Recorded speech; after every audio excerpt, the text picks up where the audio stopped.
Boy, anyari sa'yo? Agang-aga naglalapot ka. Kaya nga, inaayos ko sa yung kalsada dun sa amin. Di makadaan yung bike ko. Napalayo tuloy ako ng daan. Kapagod, Rocky Road pa naman yun.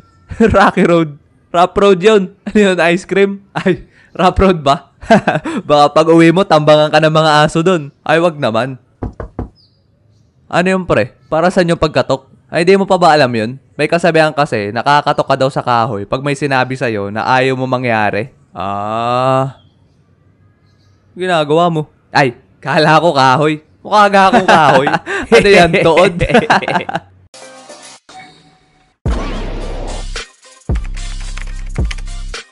Happy New Year mga repa! 2025 na! At para sa ating mga batang manonood dyan, tumalon ba kayo ng pagsapit ng bagong taon? Kasi yan lagi ang ginagawa ko nung bata pa ako. Kasi ang sabi sa akin ng aking lola ay magtatalon daw ako tuwing bagong taon kasi nakakatangka daw ito. May mga bata pa kaya na nagawa neto?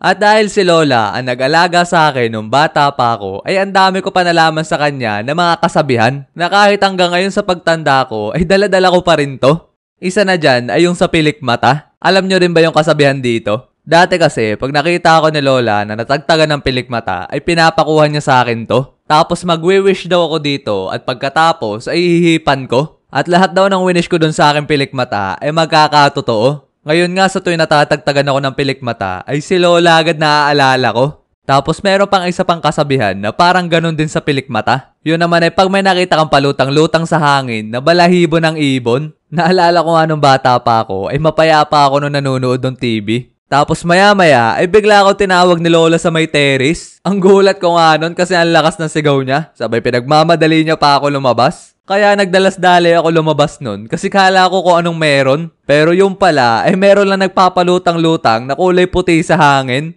Sabay bilisan ko daw at kunin ko yun at wag ko daw papasaya din sa lupa. Noong mga panahon na yun ay hindi ko alam kung bakit. Pero tumakbo talaga ako na mabilis nun at pinilit ko makuha yung palutang-lutang na yun. Tapos nung nakuha ko na to at pagtingin ko ay balahibo pala to ng ibon. Tapos ang sabi sa akin ni Lola ay ibulong ko daw doon yung mga wish ko. Sabay paalpasan ko daw ulit sa hangin. Kasi dadalhin daw ng balahibo ng ibon yung mga wish ko papunta sa langit para matupad lahat to.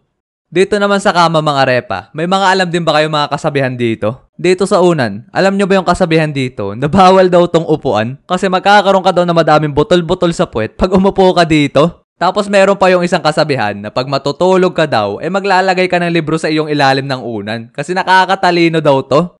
Sabay pagdating naman sa pagtulog, alam nyo ba na bawal matulog na basa ang buhok? Kasi mananakit daw yung ulo mo o kaya na may mamumugto yung iyong mga mata. Meron pa nga iba nagsasabi na nakakabaliw din daw to.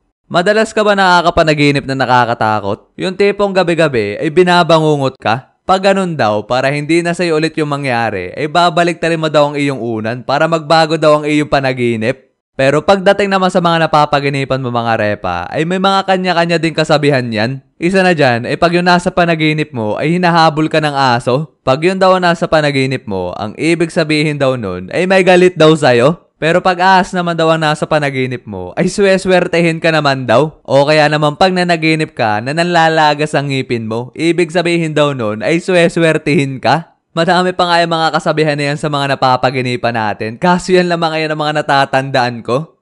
Alam nyo din ba mga repa yung kasabihan na bawal mag-nail cutter sa kama? Wag na wag daw gagawin yun, lalong-lalo na paggabi, kasi mamalasin daw. Tapos yung isa pang kasabihan sa kama ay yung pag nakahiga ka, tapos nilikdawan ka. Masama daw yun kasi ang mangyayari sa'yo ay liliit ka. At kung ayaw mo yung mangyari, ang dapat na gawin nyo ay dapat likdangan ka pabalik ng lumikdang sa'yo para makancel yung sumpa. Sa kwarto pa lang ang dami ng kasabihan, paano pa kaya sa buong bahay? At ang isang kasabihan na dyan sa loob ng bahay ay wag na wag ka daw magwawalis tuwing gabi. Kasi ang mangyayari ay mawawalan ka daw ng grasya. Sa tingin ko alam ko kung bakit nagkaroon ng ganong klaseng kasabihan. Dati kasi ay wala pang kuryente at kandila o gasera lang ilaw natin. At dahil doon ay hindi mo makita masyado winawalis mo kasi nga madilim. Maya-maya pera na pala nawawalis mo, hindi mo pa namamalayan. Sa kusina naman tayo mga repa. Alam nyo ba na merong kasabihan na bawal ka daw kumanta habang nagluluto? Kasi ang kasabihan daw doon ay tatanda kang dalaga.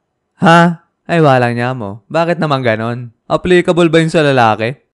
Sa hapagkainan naman mga repa, alam nyo ba yung kasabihan doon na bawal daw maingay ang iyong plato pag nakain ka? At masama daw yon. At ngayon ay napag-isip-isip ko ang dahilan kung bakit nagkaroon ng ganyang klaseng kasabihan. At sa tingin ko isa yung respeto sa kapitbahay na hindi nakakakain ng 3 beses sa isang araw. Kaya ang gagawin ng mga nakakakain ay hihinaan na lang nila para hindi ito marinig. Ang isa pang kasabihan sa hapagkainan ay magkakaroon daw kayo ng bisita pag nalaglag ang kutsara o tinidor nyo. Pag kutsara daw ang nalaglag ay babae ang dadating. Pag tinidor naman ay lalaki o baliktad. Hindi ko natanda kung ano dun eh. Correct me if I'm wrong na lang. Pero sa tingin nyo, ano kaya mangyayari pag ito yung nalaglag? May dadating kaya? Alam nyo din ba yung kasabihan sa bintana? Kasi neto na to ko lang to nalaman na bawal pala magdaan ng pera sa bintana at tatalon daw ang swerte. Kaya boss, mapagmahal ko pa nga nalaman yun. Ang gulat ko pa nga sa GF ko nun kasi biglaan siyang sumigaw at wag na wag ko daw idadaan yung pera sa bintana. Tapos meron pang isang kasabihan na tawan-tawa ako kasi lagi niya tong ginagawa. At yung kasabihan na yun ay yung kakagatin mo yung daliri mo pagkatapos mong tumuro. Ang kasabihan kasi doon ay baka may maturo ka na hindi natin nakikita at sundan ka neto. O kaya naman ay manununo ka. Dati kasi ay napansin ko na pagkatapos niyang tumuro ay pasimple siyang kakagat sa daliri niya. Ay talaga naman tawan-tawa ako nung kwento niya sa akin ang dahilan kung bakit hanggang ngayon ay ginagawa niya pa rin yun. Minsan nga ang ginagawa ko ay tinuturo ko yung daliri niya kung saan-saan. Marami pa nga mga kasabihan tungkol dyan sa mga hindi natin nakikitang engkanto o mga espiritu. Isa na dyan ay yung pagsabi ng tabi-tabi po pag naglalakad ka sa gubatan. O kaya naman pag nasa gubatan ka tapos naliligaw ka ay ang kasabihan daw doon ay nililigaw ka daw ng maligno. Kaya para makaalis doon ay kailangan mo daw baliktarin ang iyong damit para makita mo yung tunay na daan. Alam nyo din ba mga repa yung kasabihan tungkol dun sa maaraw ang panahon pero naulan? Pag ganun daw, ang ibig sabihin daw nun ay may kinakasal daw na maligno o engkanto. Naalala ko nga nung nag-aasaran kami ng mga tropa ko pag nagkakaganon sa school namin. Uy Rio, ba't nandito ka? Hindi ka ba imbitado sa kasal? Sa'yo ko nga dapat itatanong yan boy. Ikaw yung ikakasal, bakit ikaw yung hindi imbitado? Alam nyo din ba yung kasabihan? So tuwing madalaw kayo sa patay? Pag galing daw kayo sa patay at mauwi na kayo sa inyo, ay magpapagpag muna daw ikaw bago pumasok sa loob ng bahay. At ang kasabihan daw doon ay para mawala yung nakasunod sa'yo na espiritu. At wag na wag ka rin daw mag-uuwi ng pagkain galing sa patay at baka sumunod daw sa'yo yung espiritu. Ano ka boy, nasa birthday yan?